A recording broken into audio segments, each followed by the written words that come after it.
Olá, pessoal, boa tarde, tudo bem com vocês? Estamos aqui novamente para mais uma aula de ciências naturais e hoje nós vamos falar sobre o sistema nervoso que se encontra aí no nosso capítulo 21 do nosso livro 10, dando início ao nosso quarto bimestre, então, ok? O sistema nervoso é um dos sistemas do nosso corpo com a função de coordenar todas as atividades que nós realizamos no nosso dia a dia.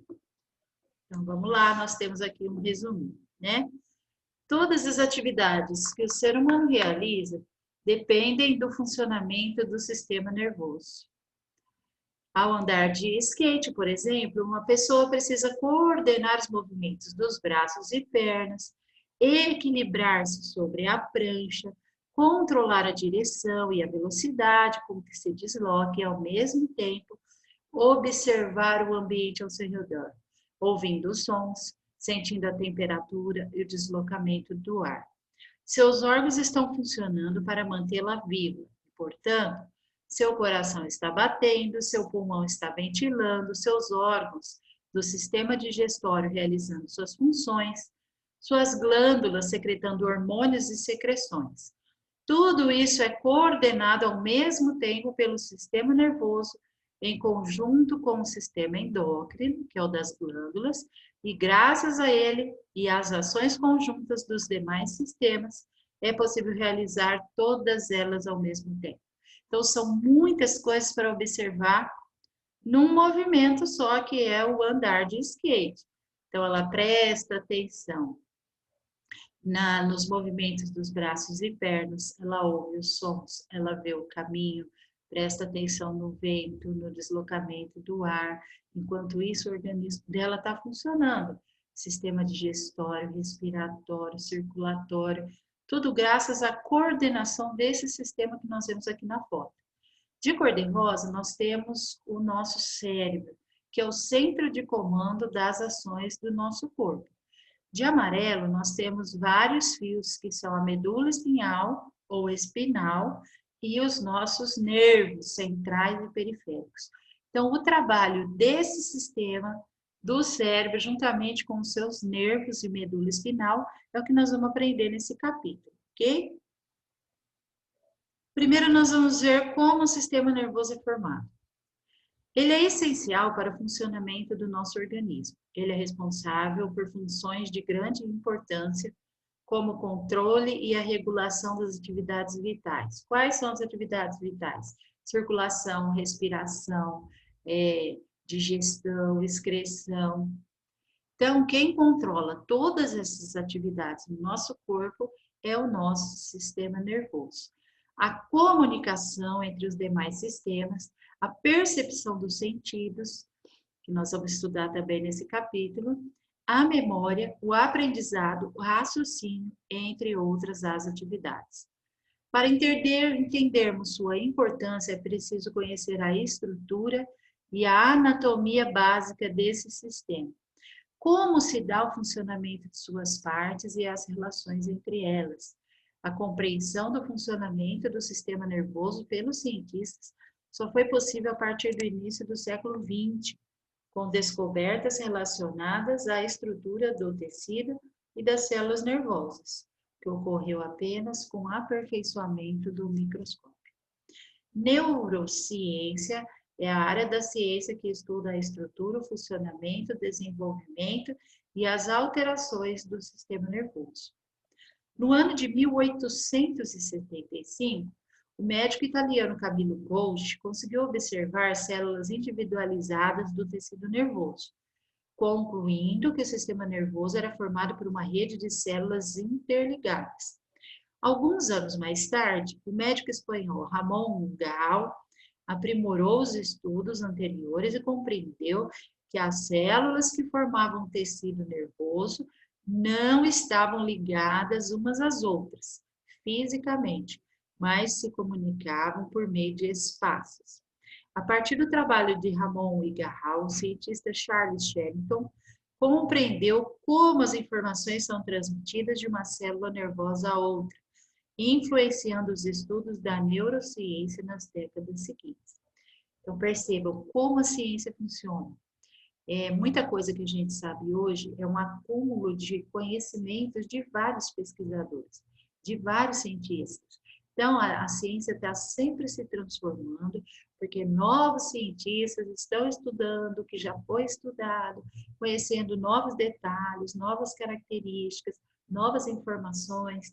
Então, não tem um cientista para um determinado assunto, tem vários cientistas para um determinado assunto, porque essas descobertas vão se completando. O principal tecido que forma o sistema nervoso é o tecido nervoso, constituído por células especializadas, como estudaremos a seguir. Esse sistema está organizado em duas partes, a parte central e a parte periférica.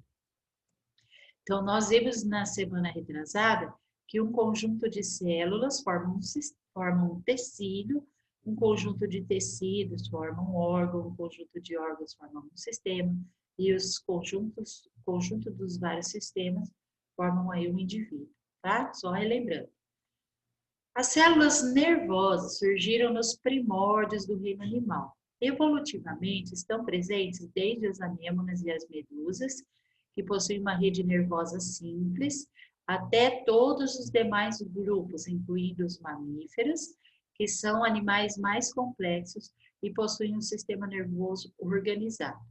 Dos grupos animais, apenas as esponjas do mar não possuem células nervosas. Estima-se que o sistema nervoso humano seja formado por 100 bilhões de células nervosas. Essas células nervosas são chamadas de neurônios. Aqui nós temos o cientista, um dos, né? Ramon y Cajal.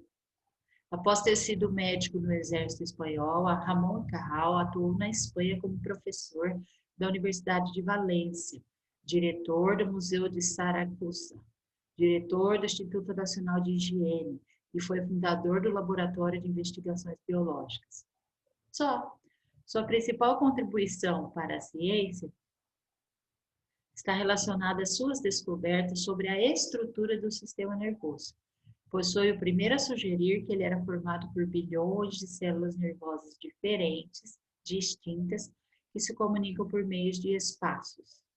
No ano de 1906, com Camilo Golgi, Ramon y Cajal ganhou o Nobel de Fisiologia ou Medicina por suas contribuições à ciência. Merecido. Os neurônios são as células do sistema nervoso. São especializadas em receber e transmitir estímulos do ambiente externo ou do interior do próprio organismo. Então, vocês que estão aí assistindo essa aula agora, graças aos neurônios que estão recebendo as informações do ouvido, ouvindo a minha voz, dos olhos, vendo a minha imagem na tela que eu estou compartilhando. Então, o som da minha voz e a imagem da tela chegam até o ouvido, chegam até os olhos e os ouvidos mandam essa informação para os neurônios. Os neurônios as encaminham para o lugar do cérebro, onde essa imagem, esse som vai ser reconhecido e manda uma mensagem. A mensagem qual é? A resposta qual é? Vocês me reconhecem, vocês sabem meu nome, vocês sabem do que eu dou aula e vocês entendem o que eu estou falando, entendem a minha língua. O sistema nervoso é formado por bilhões de neurônios que atuam conjuntamente para a comunicação entre as diversas partes do corpo. Embora existam diversos tipos, um neurônio típico é constituído por partes que realizam diferentes funções, como apresentados a seguir. Então, vamos lá. Aqui eu tenho um esqueminha de um neurônio, tá? Então, percebam que ele é um pouquinho diferente da célula em 3D que a gente viu e das imagens de células que a gente já viu, tá? Ele possui 3 partes, um corpo celular, que é onde fica o núcleo e as organelas. Os dendritos são prolongamentos curtos e ramificados do corpo celular, por onde a informação é recebida. E o axônio, que é um prolongamento longo do corpo celular, que possui ramificações em sua extremidade, que transmitem adiante as informações recebidas. Então, aqui eu tenho o corpo celular, é onde fica o núcleo e as organelas, igual aquelas que a gente fez na célula em 3D. Aqui, ramificações curtas, são os dendritos, são eles, através deles que o neurônio vai receber a mensagem. E aqui eu tenho o axônio, que é um prolongamento longo, por onde essa mensagem vai ser transmitida depois para outro neurônio. Então, aqui eu tenho alguns tipos de células que vão ajudar na função aí do sistema nervoso. Então, nós temos aqui as células da glia. A função delas é proteger, sustentar e alimentar os neurônios. Existem vários tipos de células da glia, cada uma possui uma função diferente. As células da glia possuem grande importância para o bom funcionamento do sistema nervoso. Eu tenho aí o oligodendrócito, células expendimárias, células de Schwann, os astrócitos e a micróglia. Cada célulazinha tem uma função diferente. Não se preocupe com esses nomes agora, que nós vamos focar mais no neurônio, tá? Importante é saber que essas células aqui são chamadas de células da glia e elas têm função de proteção, de sustentação, de nutrição, tá? Dos neurônios. Então, os neurônios são tão importantes que eles têm um grupo, né, especial de células para ajudar no trabalho deles. Você não pode ficar sem esse grupo aí, essa base, né? Que está sempre aí ajudando e coordenando aí o seu trabalho dos neurônios, tá? Deixa eu pôr a luzinha aqui, ficar mais clarinho.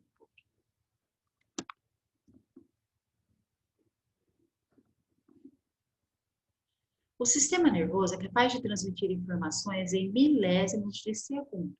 Sim, eles são mais rápidos que uma corrida de Fórmula 1. O carro de Fórmula 1 não corre tão rápido igual os impulsos nervosos que o nosso cérebro recebe. O que são esses impulsos nervosos? Agora ficou bom. Esses impulsos nervosos são as mensagens que nosso corpo recebe do meio ambiente. Recebe através de quem? Dos órgãos dos sentidos.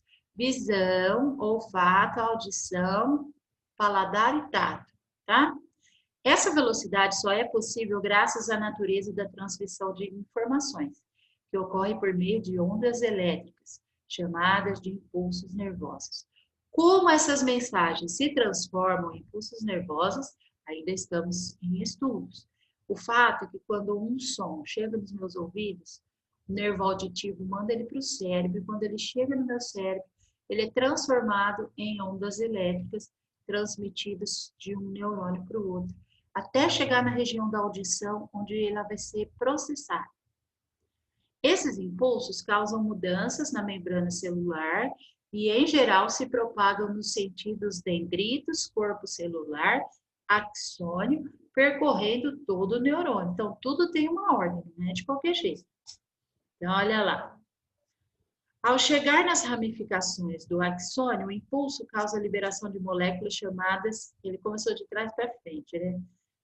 Neurotransmissores. Então, neurotransmissores são substâncias que existem no espaço entre um neurônio e outro, que ajuda a passar essa informação.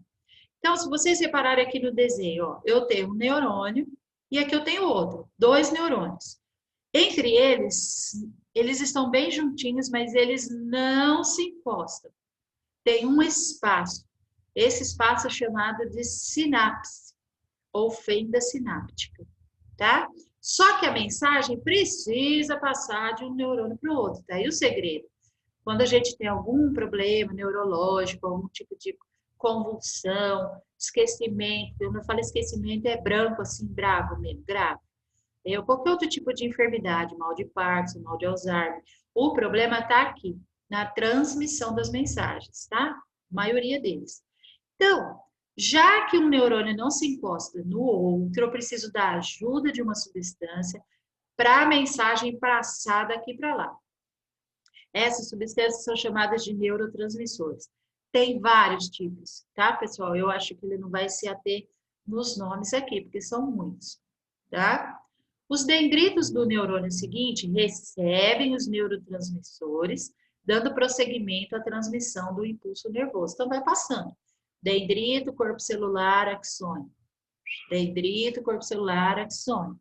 Vai passando de um para o outro, tá? Os neurotransmissores são moléculas liberadas pelas terminações do axônio na fenda sináptica, pequenos espaços entre um neurônio e outro. Assim, as moléculas são recebidas pelos dendritos do neurônio seguinte, propagando a informação. Os neurônios, mesmo que não estejam conectados fisicamente, comunicam-se por meio dos neurotransmissores. A parte central do sistema nervoso é responsável pelo controle do organismo e por suas atividades. É formada pelo encéfalo e pela medula espinhal. Vocês vão encontrar livros que trazem medula espinhal também, tá? Então, esse é o sistema nervoso central. Encéfalo é tudo aqui que tem dentro da cabeça. E um cordão nervoso que passa no meio da nossa coluna, chamada de medula espinal. Medula espinal é diferente da medula óssea, são duas coisas diferentes, tá? Há 3 membranas de tecido conjuntivo chamadas meninges que revestem e protegem os componentes da parte central do sistema nervoso. Além disso, um líquido chamado de céfalo raquidiano também envolve essas estruturas com a função de proteger e transportar substâncias. Se essas membranas tiverem algum tipo de inflamação, ou por bactéria ou por vírus, nós temos uma doença chamada meningite, tá? Aí, para saber se está mesmo infeccionado ou não, tem que tirar um líquido da nula, da espinha, né? Que é esse líquido aqui. Quando tira o líquido da espinha para ver se está com meningite, é esse líquido, cefalorraquidiano. Porque se tiver com infecção, o vírus e a bactéria vão estar nesse líquido. Nunca tirei, não, mas não deve ser uma coisa muito agradável. O encéfalo, que fica dentro da nossa cabeça, é um conjunto de órgãos que se encontram protegidos pela caixa craniana, ou crânio. Ele é formado de 3 partes principais, dentro da nossa cabeça. O cérebro, que é essa parte mais cinzinha aqui, tá? O cerebelo, que é esse negocinho rosinha pequenininho, e isso aqui que é o tronco encefálico, branco. O cérebro é um órgão formado por 2 hemisférios, direito e esquerdo, cuja superfície externa é formada por uma substância cinzenta, que é o corpo celular e o dendrito dos neurônios, porque a mensagem chega ali por eles, então eles estão na parte externa. E a parte interna é formada pela substância branca, constituída pelos axônios, que é a outra extremidade dos neurônios. O cerebelo é um órgão formado por 2 hemisférios, localizado abaixo do cérebro, na região posterior, que é atrás da nossa cabeça. E ele é pequeno, menor que o cérebro. E o tronco encefálico é uma estrutura localizada na base do cérebro aqui. Então, nessa figura dá para ver o cérebro, que é grandão, o cerebelo, que é menorzinho, e o tronco encefálico. A medula espinal corresponde a um cordão nervoso que parte da base do tronco encefálico e vai até o final da coluna. Assim como o encéfalo, a medula espinal é recoberta pelas 3 meninges. Além disso, é protegida pela coluna vertebral, que é formada pelas vértebras, são ossos curtos, né, que protegem a medula. De forma contrária ao cérebro, a região interna é formada por substância cinzenta e a externa substância branca, na medula. Entre as suas principais funções, a medula intermedia a comunicação entre as diversas partes do corpo e o encéfalo, levando informações de uma parte à outra e vice-versa. Também é responsável por responder rapidamente a estímulos simples, como, por exemplo, quando a gente está na cozinha e chega perto de uma panela quente, eu tiro a mão, depois eu sinto a dor. Quem fez eu tirar a mão? A medula espinal. O calor da panela quente ativa a região da medula, porque ó, meu braço aqui está mais perto da medula espinal do que do cérebro. O cérebro, a medula capta pelos receptores do tato, que a temperatura está muito quente, manda uma mensagem para o cérebro e manda uma mensagem para o músculo do braço para a gente tirar o braço e não queimar a mão. Isso é muito rápido. E às vezes, mesmo assim, às vezes a gente sente dor, só que a dor vem depois. Eu obedeço primeiro a orientação da medula e depois eu acabo sentindo a dor. Efeitos do álcool no sistema nervoso. Drogas são substâncias que causam alterações no funcionamento do organismo. Nós vimos as drogas lá no segundo bimestre, ou no final do primeiro, lembra agora. As chamadas drogas psicotrópicas são aquelas que alteram o funcionamento do sistema nervoso. O álcool é uma droga psicotrópica com efeito depressor de muitas atividades da parte central do sistema nervoso. Quanto maior a concentração da substância ingerida no sangue, mais profundos os efeitos no encéfalo. Inicialmente, o álcool atua nas regiões do encéfalo que controlam a concentração e a coordenação motora. Em seguida, os reflexos, o equilíbrio e os campos responsáveis pelo sono ficam alterados. Em concentrações mais elevadas, afeta áreas encefálicas responsáveis pelo raciocínio, emoções, percepção visual, fala, controle urinário e, mais gravemente, respiração e circulação sanguínea, podendo causar coma e até morte por bloqueio respiratório. Então, é gravíssimo, né? Porque o álcool vai afetar principalmente o funcionamento do nosso sistema nervoso. A parte periférica, essa é a parte central. A parte periférica do sistema nervoso conecta as diversas partes do corpo à parte central desse sistema por meio de nervos e glândulos nervosos.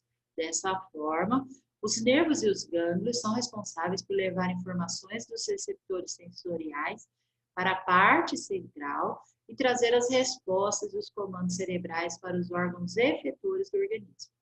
Quem são os órgãos efetores? São aqueles que executam alguma ação em resposta a um estímulo. Pode ser o braço, pode ser a perna, tá? Pescoço, virei para ver quem me chamou.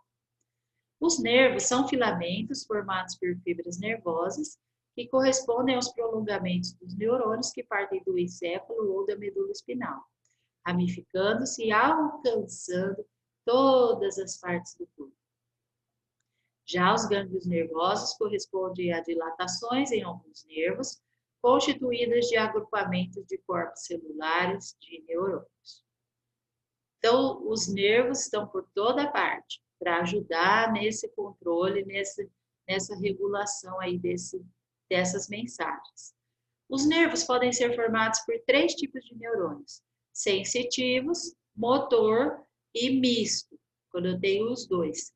Sensitivo é aquele que capta as informações dos receptores e a leva até a parte central do sistema nervoso. O motor traz a informação do sistema nervoso para os órgãos efetores. Exemplo, a contração do músculo. E o misto existe na maior parte do nosso corpo e tem a função dos dois. Tá? Ok? Alguma pergunta? Então, a nossa aula de hoje fica por aqui. Na próxima semana não, amanhã a gente continua, ok? Um abraço, até amanhã.